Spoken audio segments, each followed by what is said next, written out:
अश्वत्थामा का नाम हिंदू पौराणिक कथाओं में एक रहस्यमय योद्धा के रूप में आता है। महाभारत के प्रमुख योद्धाओं में से एक अश्वत्थामा को अपनी अपार शक्ति, शौर्य और ज्ञान के लिए जाना जाता है। लेकिन उनकी कहानी केवल एक महान योद्धा की नहीं है, यह कहानी है अमरता, श्राप और अनंत पीड़ा की। अश्वत्थामा महाभारत के महान गुरु द्रोणाचार्य के पुत्र थे।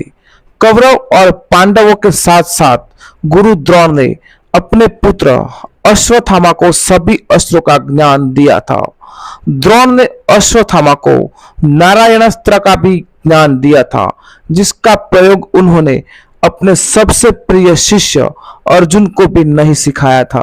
उनके माथे पर एक दिव्य मणि थी जो उन्हें अद्वितीय शक्ति और रोगों से रक्षा प्रदान करती थी। अश्वत्थामा को भगवान शिव का भक्त माना जाता है और उन्होंने कठोर तप करके शिवजी का भी आशीर्वाद पाया, जिससे उनकी ताकत और बढ़ गई। कुरुक्षेत्र के युद्ध में वो कौरवों के पक्ष में लड़े और उनकी वीरता और शक्ति युद्ध के दौरान कई बार सामने आई। कुरुक्षेत्र में जब पांडवों ने छल से द्रोणाचार्य का वध कर दिया, तब अश्वत्थामा में प्रतिशोध की आग भड़क उठी। पांडवों का नाश करने के लिए उन्होंने नारायणास्त्र का प्रयोग किया, जिसे किसी भी तरह रोका नहीं जा सकता था। जब अश्वत्थामा ने इस अस्त्र का प्रयोग किया तो कुरुक्षेत्र में पांडवों की सेना में हाहाकार मच गया। नारायणास्त्र भगवान विष्णु का दिव्य अस्त्र था। इस अस्त्र के सामने जो आता था वो भस्म हो जाता था। इस अस्त्र को काटने की जितनी कोशिश की जाती थी, यह अस्त्र उतना ही तीव्र हो जाता था। नारायणास्त्र को रोकने का एक तरीका था कि उसके सामने आत्मसमर्पण कर दिया जाए, यानी कोई हथियार ना उठाए और शांत हो जाए। अश्वत्थामा के नारायणास्त्र से बचने के लिए श्री कृष्ण ने पांडवों को सलाह दी कि वे और उनकी सेना सभी हथियार छोड़कर शांत खड़े हो जाए, अस्त्र के सामने आत्मसमर्पण करे। श्री कृष्ण के कहे अनुसार जिन्होंने हथियार छोड़ दिए और शांत खड़े हो गए, वे सुरक्षित रहे। लेकिन जो योद्धा डर और गुस्से में आकर नारायणास्त्र का सामना करने लगे, वो अस्त्र की तीव्र अग्नि में जलकर राख हो गए। इस तरह श्री कृष्ण की सूझबूझ और सलाह से पांडवों और उनकी सेना ने नारायणास्त्र का प्रचंड प्रभाव से बचने में सफलता पाई। युद्ध के अंतिम दिन दुर्योधन ने मृत्यु के बाद अश्वत्थामा ने पांडवों से बदला लेने की ठानी।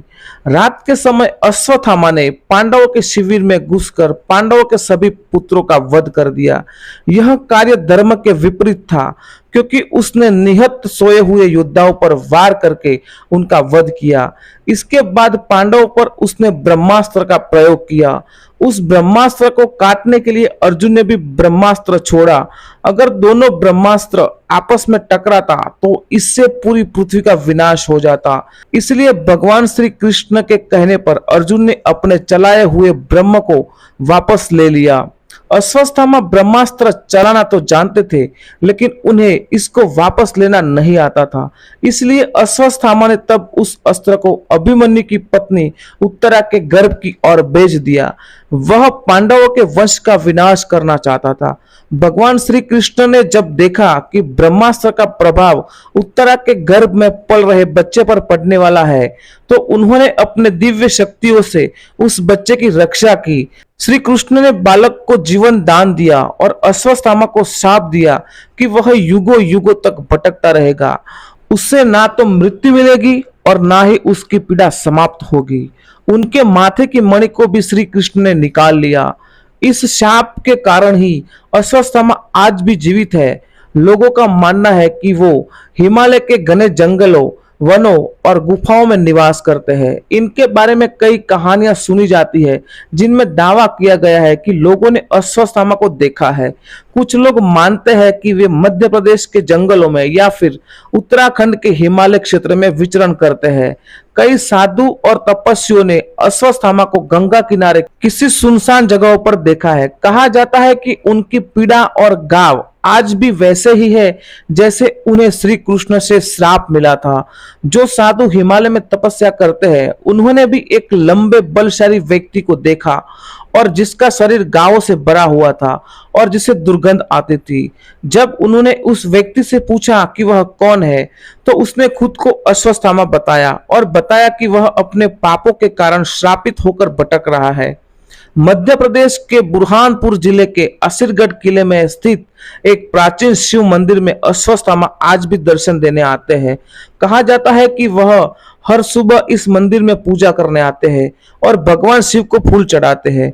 इस मंदिर के पुजारियों का कहना है कि कई बार लोगों ने सुबह सुबह मंदिर में फूल और ताजे जल के चढ़ावे देखे हैं, जबकि रात में वहां कोई नहीं जाता। अगर आपको यह वीडियो पसंद आ रहा है तो कृपया इस वीडियो को लाइक और चैनल को सब्सक्राइब जरूर करें। इसमें आपका ज्यादा समय नहीं लगेगा, पर इससे हमें ऐसे और वीडियो बनाने की प्रेरणा मिलती है।